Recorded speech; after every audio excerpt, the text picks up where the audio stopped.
the vacuum ones. Sure enough, they're going to ignite all 6, right, Adrian? They are again igniting all 6. There are some very smart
It's the largest employer in the area, in fact, and we're very thankful to Cameron County for being so supportive.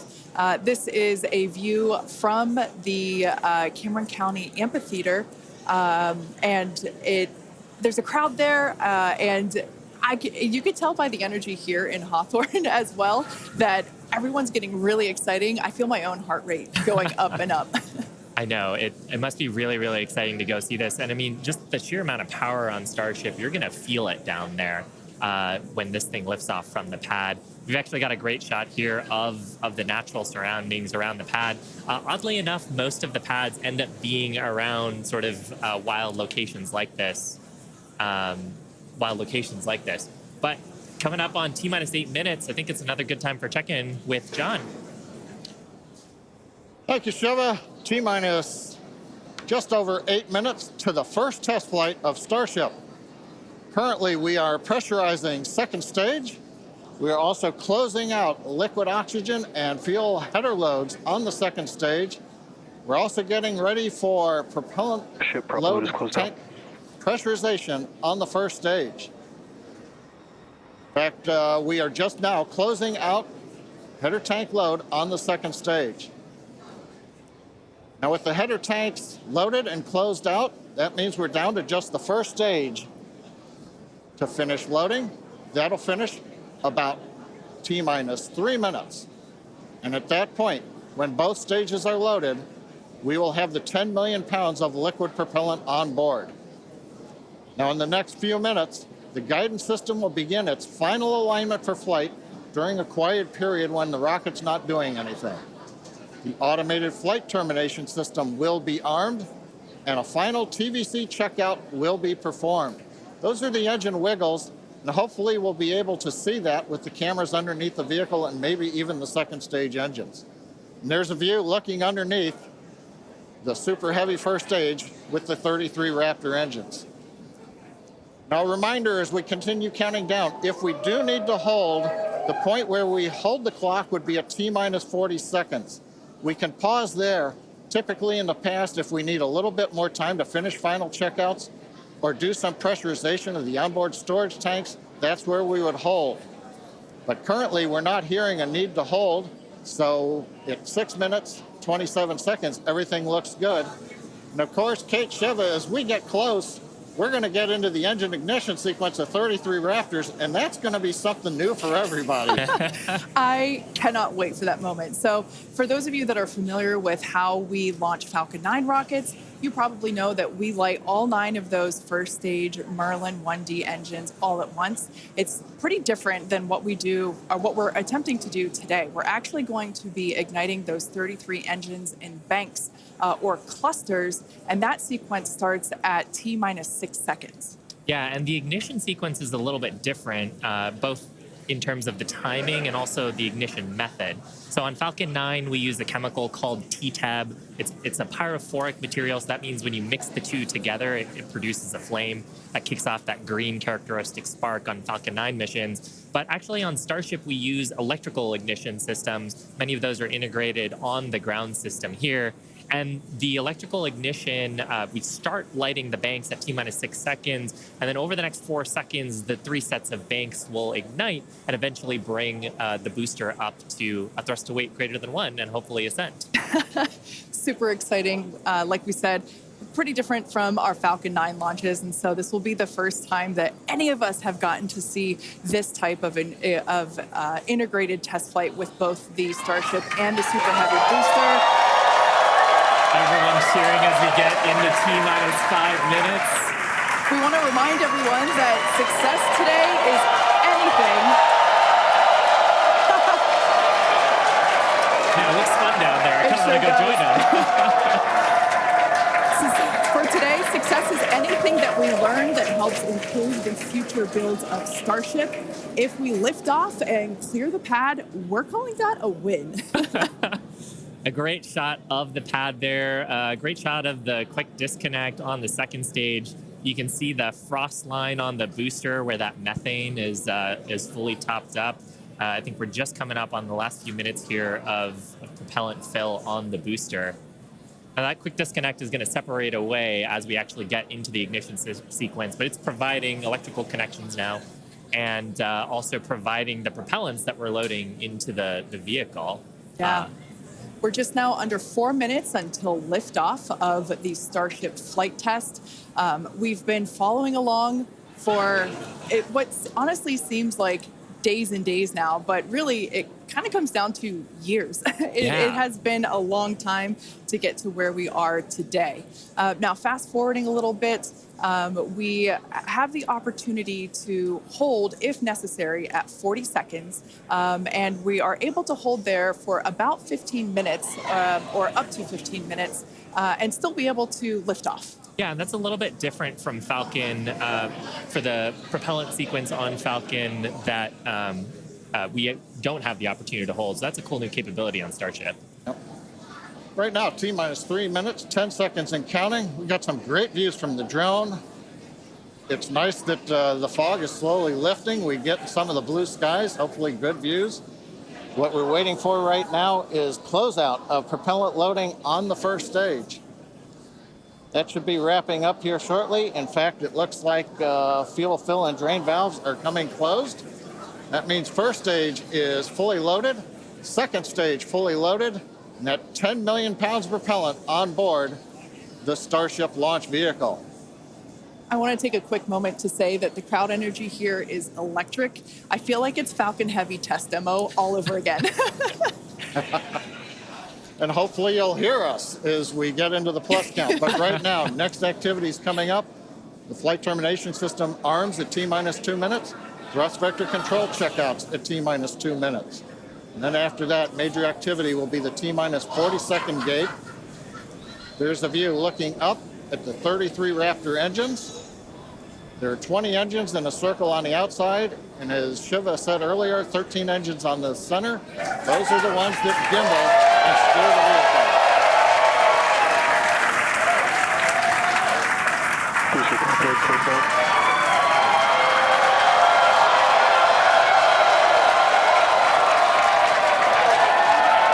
I don't think I've ever seen someone so excited for TVC wiggles. Love this view. These are the 33 Raptor engines at the base of the Super Heavy booster. I think we can see those wiggles now. We're currently inside 90 seconds. Next major activity, T-minus 40 seconds. That is a gate, a decision point. We're waiting. Possibility the propulsion team may need a few minutes. Flight termination system is armed for flight. We're getting ready for T-minus 1 minute and counting. No, T-minus 1 minute and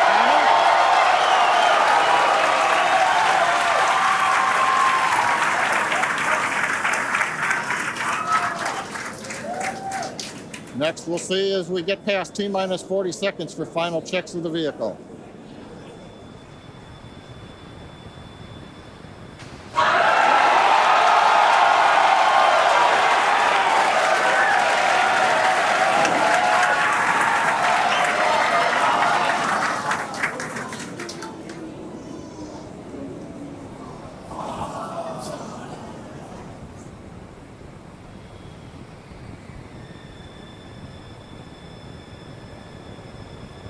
Okay, you can see the clock is recycled.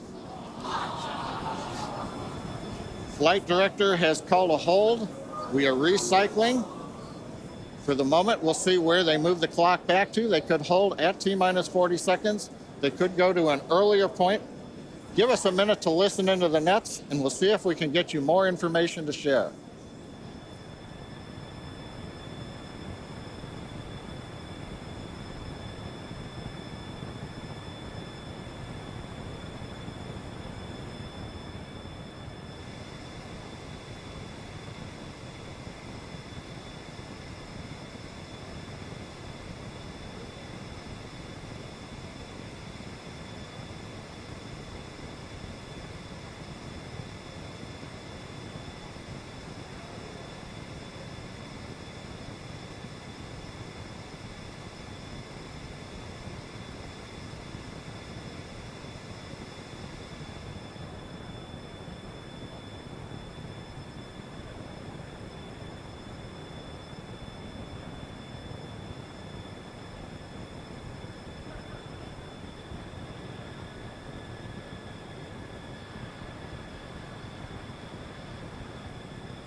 John Innsbrucker again here at the Hawthorne webcast desk.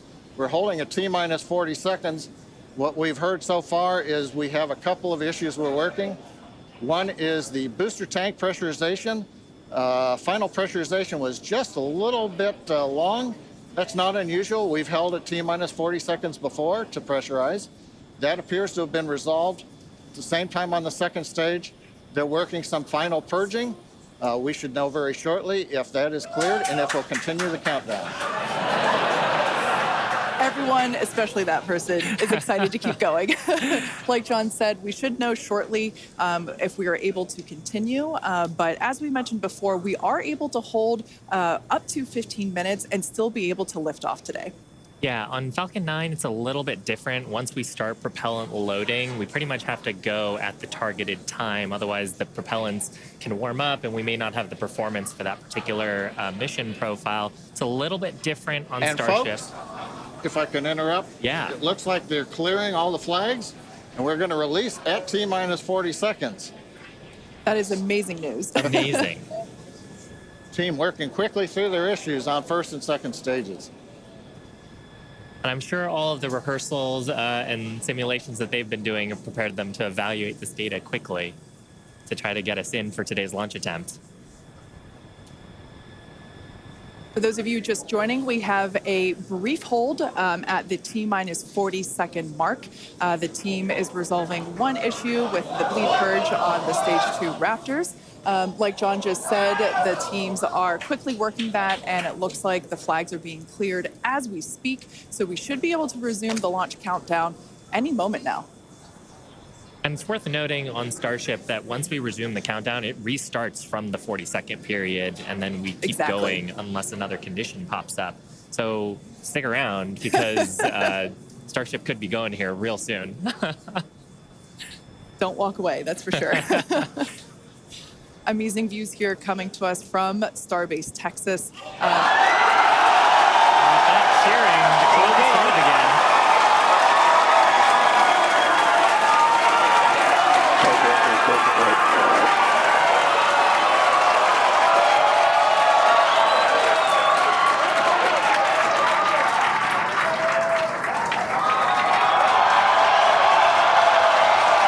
T-minus 15 seconds. 10, 9, 8, 7, 6, 5, 3.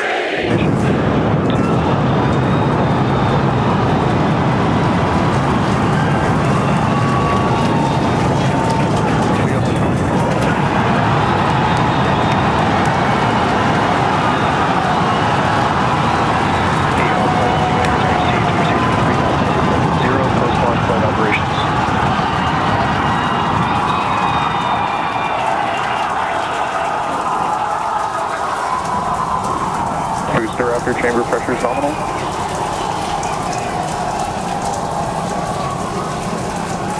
T-plus 33 seconds into the test flight of the inaugural Starship vehicle. Tower cleared, we're into pitch over. Propulsion reports first stage engines nominal. What a sight from the ground cameras at Starbase. We're flying at twice the thrust of the Saturn V heading to space. Acquisition of signal, Corpus Christi. We're throttled down and throttled back up. Going through the period of maximum aerodynamic pressure.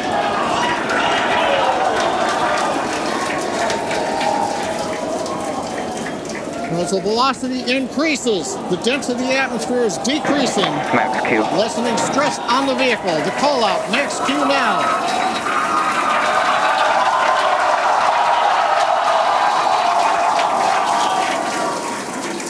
Continuing to watch the first stage as we head down range.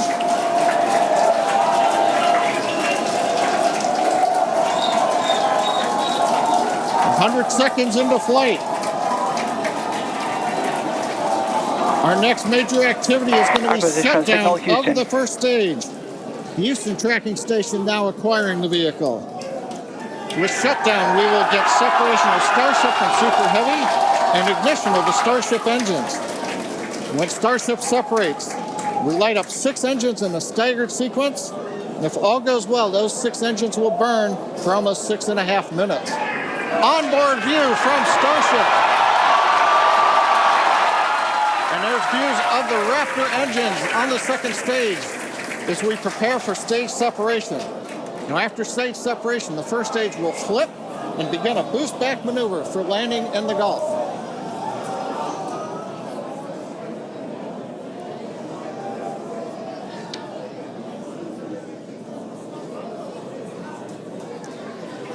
Continuing to fly, 2 minutes 40 seconds. Let's get ready for main engine cutoff. Booster engine cutoff. Beginning to flip for stage separation.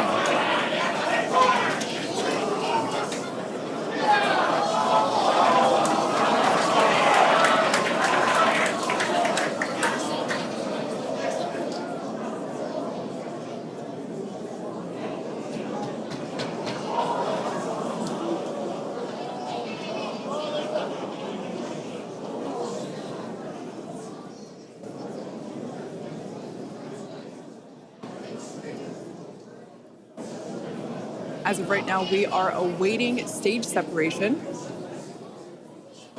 where Starship should separate from the Super Heavy booster. Yeah, Kate, right now it looks like we saw the start of the flip, but obviously we're seeing from the ground cameras the entire Starship stack continuing to rotate. We should have had separation by now. Obviously, this is does not appear to be a nominal situation. Yeah, it does appear to be spinning, but I do want to remind everyone that everything after clearing the tower was icing on the cake. And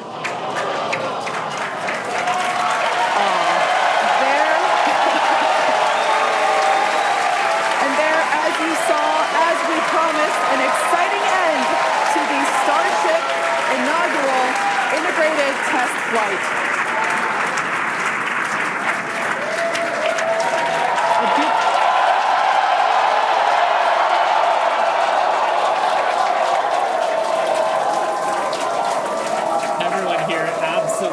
Pumped to clear the pad and make it this far into the test flight, the first integrated flight of the booster and the Starship vehicle. Live view there of our control center at Starbase, which we refer to as Star Command. As we said before, obviously we wanted to make it all the way through, but to get this far, honestly, is amazing.